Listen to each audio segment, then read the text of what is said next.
What's going on, guys? Welcome back to another video. So in today's video, I'm going to be talking about Coby White and his future with the Chicago Bulls. But yeah, before the video starts, rest in peace to Kobe Bryant. This is my first video that I'm recording since his passing, and I just wanted to pay some respects by prefacing this video by saying rest in peace to him and his daughter Gianna and all the rest of the people that were on the helicopter that crashed. Yeah, let's get right back to the video. So Coby White started off his rookie year really well. He played well in the preseason, including a 29-point performance against the Hawks in the last preseason game. And when the regular season finally started, Coby went off in just the second game of the season against the Grizzlies. He outplayed Ja Morant and scored 25 points, 6 rebounds, and 2 assists on pretty efficient shooting, to give the Bulls their first win of the season. Looking back at that game, Coby White really took over that game in the third quarter, and he was the main reason that the Bulls won that game. He outplayed Ja Morant and he gave the Bulls their first win of the season. But then as the season went on, Coby White started to struggle more and more, and he started to be less involved in games, and he was just struggling. So Coby White hit the rookie wall really hard, and he himself also admitted that he hit the rookie wall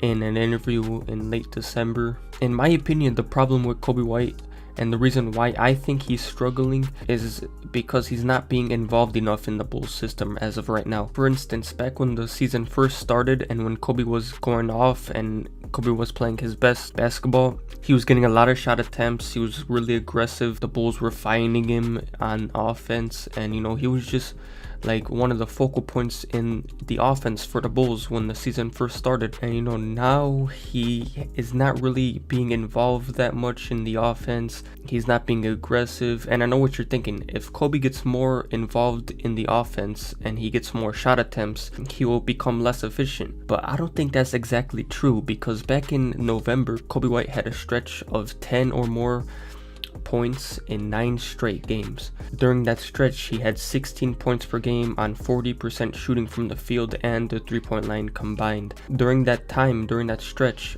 he had 14.5 shot attempts per game. So he was getting a lot of shot attempts, and the Bulls were finding him on offense, and he was performing well with those shot attempts. Also, this season, Coby White has taken more than 10 shot attempts in one game 28 times, and the last 11 times where he shot more than 10 times in one game, he shot 46% from the field during that stretch. So he really performs well when he gets the shot attempts. The problem is, out of those 28 games where Coby has shot 10 or more times, 17 of those games came in the first 24 games of the regular season. That just shows that the Bulls were finding him on offense. The Bulls were telling him to be more aggressive, and that was leading to some pretty good performances from Coby White. That hasn't really been the case as of late. It seems that Coby White is trying to improve on certain areas, and he's just trying to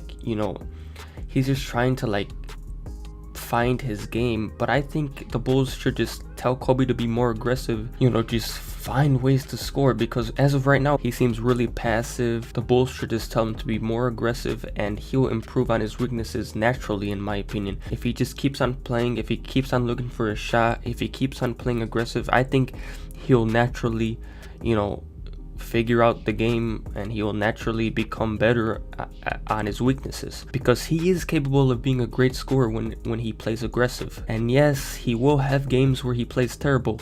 He will have games where he's inefficient, but he's a young rookie, and that's expected from young rookies. That's just a part of the developing process in the NBA. Some games young players have play really well, and some games young players play really bad, but that's just part of the developing process.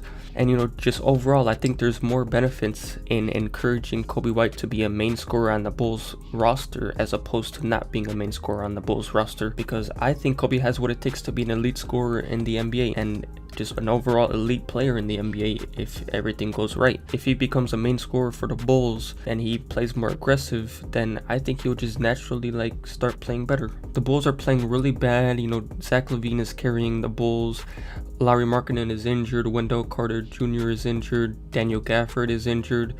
like half of the roster seems to be injured, and Zach LaVine is carrying the Bulls like every day, every game that they play. So I think like having Coby White go back to his old self where he plays more aggressive, I think that would just be more beneficial. Like when he's passive, he's just like a non-factor. So I think the Bulls should just like encourage Coby to be like more aggressive and find his shot more. I think he will like figure out the game more as the season goes on if he plays more aggressive. But yeah, that's all I really had to say. This was kind of a rant. I just wanted to give my opinion on Coby White right now because I see a lot of people already giving up on Coby White. But you know, in my opinion, I think Coby White still has a chance to be a superstar in this league. I'm rooting for Coby White and I just want to see him succeed. Like I've been studying his game, I've been watching him play in game. And yeah, that's gonna be all for the video. Hopefully you guys enjoyed. Please like, subscribe, comment, and share, and I'll see you next time.